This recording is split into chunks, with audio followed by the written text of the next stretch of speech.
कवच और भुज की सुरक्षा आप ही के हाथों में। हमें अपनी पोजीशंस चेंज करनी है। ताजमहल।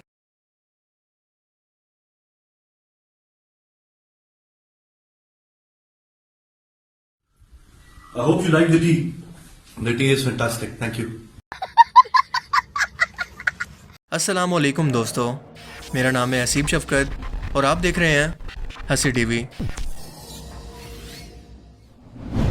इंडिया में इस वक्त कोई बिजनेस इतना परफेक्टली गारंटेड या पैसा बनाने की मशीन नहीं है जितना हुब्बुल वतनी या देशभक्ति पर बनने वाली फिल्में हैं, जिसमें इनकी अपनी आवाम के साथ साथ हस्बे जायका हिस्ट्री को भी चूना लगाया जाता है।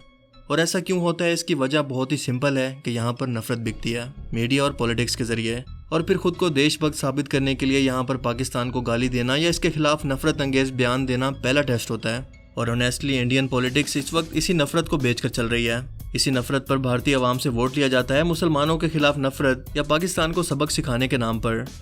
यह स्ट्रेटजी दरअसल इस तरह से चलती है कि पाकिस्तान पर किसी हमले का इल्ज़ाम लगाकर ड्रामा करना और फिर इंडियन मीडिया की अपनी अपनी ऑनलाइन अदालतें खोल लेना, जिससे एक आम हिंदुस्तानी के दिल के अंदर पाकिस्तान की और ख़ुसूसन मुसलमानों के खिलाफ जमकर नफरत भरी जाती है।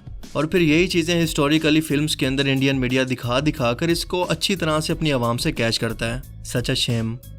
पिछले कई सालों से बीजेपी और आरएसएस जैसी नस्ल पसंदाना जमातों के दौरे इक़्तिदार में आने से हमें एक के बाद एक पाकिस्तान और मुसलमान मुखालिफ फिल्में देखने को मिल रही हैं, जिसकी लेटेस्ट एडिशन या नया शाहकार है भुज, दी प्राइड ऑफ इंडिया। नाम तो ऐसा रखा है कि इसको सुनते ही अगर आप हिंदुस्तानी हैं तो आपकी नस नस में हुब्बुल वतनी या देशभक्ति बहने लगेगी। 2021 में रिलीज होने वाली ये फिल्म 1971 की इंडिया पाकिस्तान वॉर के दौरान होने वाले एक इंसिडेंट पर बेस करती है, जब पाकिस्तानी फौज ने भुज एयर बेस को एक हमले के बाद तबाह कर दिया तो यहीं पर रहने वाली 300 गांव की औरतों ने मिलकर सिर्फ 3 दिन के अंदर इंडियन आर्मी के साथ मिलकर इस रनवे को तामीर किया। बस ये एक लाइन की कहानी है, बाकी जो कुछ भी है वो शायद डायरेक्टर को ख्वाब में नजर आया होगा। इन 300 औरतों में से कुछ आज भी जिंदा हैं और इनको ट्रिब्यूट के तौर पर इनका एक मोनूमेंट भी तामीर किया गया है। इस एयरबेस के इंचार्ज थे इंडियन एयरफोर्स के एक ऑफिसर विजय करानी, जिसका किरदार फिल्म के अंदर अजय देवगन निभा रहे हैं। और भाई साहब, जिस अंदाज के अंदर इस वाक़े को पेश किया गया है, इसको देखकर पहले तो आपकी हंसी नहीं रुकेगी और मुकम्मल देखने के बाद हो सकता है कि आप अपनी आंखें भी डोनेट कर दें। सैंपल के तौर पर आप ये देख लें कि इस इंटेंस माहौल के अंदर भी यहाँ पर एटम सॉन्ग हो रहे हैं, इस हिस्ट्री की फिल्म के अंदर भी।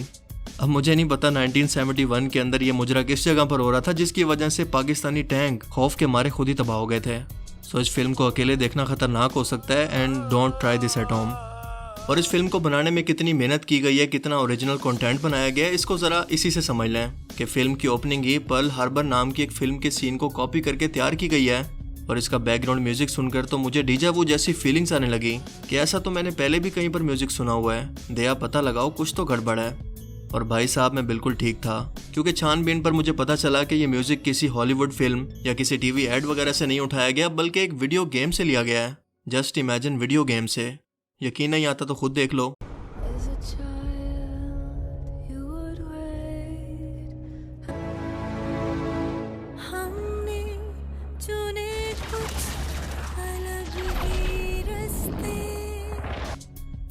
और इस फिल्म के अंदर इतनी ज़्यादा नकली एक्टिंग, फेक डायलॉग्स और गानों का टॉर्चर बर्दाश्त करने के बाद भी अगर आप जिंदा बच गए तो देखेंगे कि संजय दत्त बिना किसी डिग्री के राह के अंदर जाकर भर्ती हो जाता है।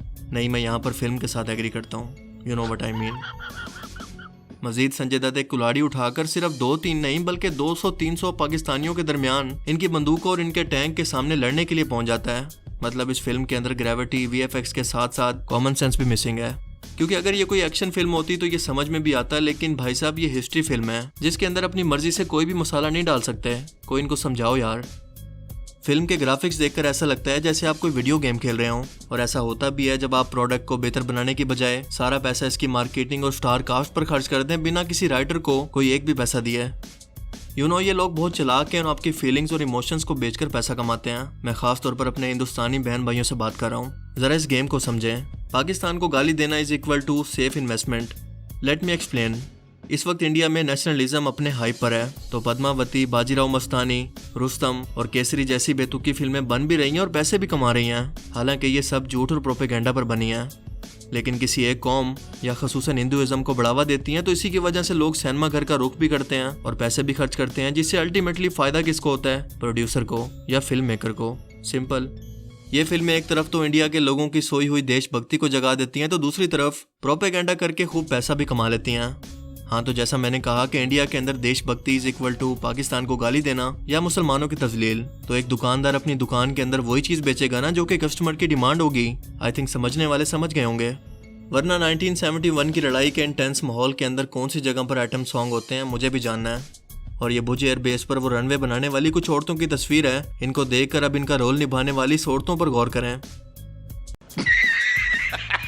अब जाहिर है कि इन फिल्मों के अंदर कहानी तो होती नहीं है, तो डायरेक्टर की कोशिश होती है कि आम से लफ्ज को भी ऐसे डायलॉग बनाकर पेश करें कि पब्लिक थिएटर के अंदर सीटियां मारने के लिए इकट्ठी हो जाए। आई मीन एक इंडियन ऑफिसर पाकिस्तानी ऑफिसर को फोन करके भला इस तरह से कह सकता है, ताजमहल प्यार की निशानी तो हिंदुस्तान तेरे बाप की कहानी है। और रावण को मारकर जय हिंद का नारा लगाने की क्या लॉजिक है कोई सेंस? इसीलिए तो ये पूरी फिल्म इंडस्ट्री बिक चुकी है। खैर, इस टॉपिक पर और बहुत कुछ है कहने को, लेकिन सिर्फ इतना कहना चाहूंगा कि पाकिस्तान के ऑब्सेशन के अलावा और बहुत सारे टॉपिक हैं फिल्म बनाने के लिए। कहें तो मैं बता देता हूँ, दुश्मन तो आपका चाइना भी है, फिर उससे नफरत क्यों नहीं करते? 1962 के अंदर तो आप उससे जंग हार गए थे।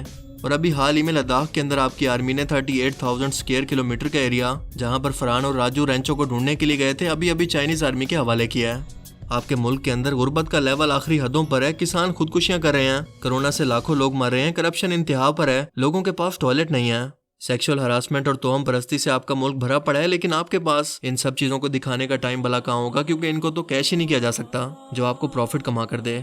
सो it's all about business, not about history, you and अस।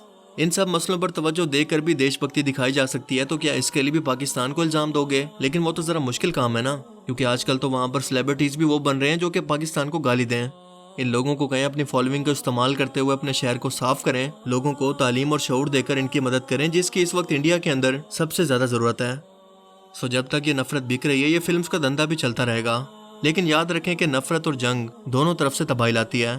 तारीख ने यह साबित किया है कि जंगों का इंजाम किसी भी एक शख्स की फेवर के अंदर कभी भी नहीं हुआ। इसलिए बॉलीवुड को चाहिए कि अवाम को धोखा देकर, इनके इमोशंस बेचकर, इससे प्रॉफिट कमाने के बजाय इनको हकीकत बताकर इनको शऊर दें और इनकी सोसाइटी के असल मसाइल को सामने लेकर आएं।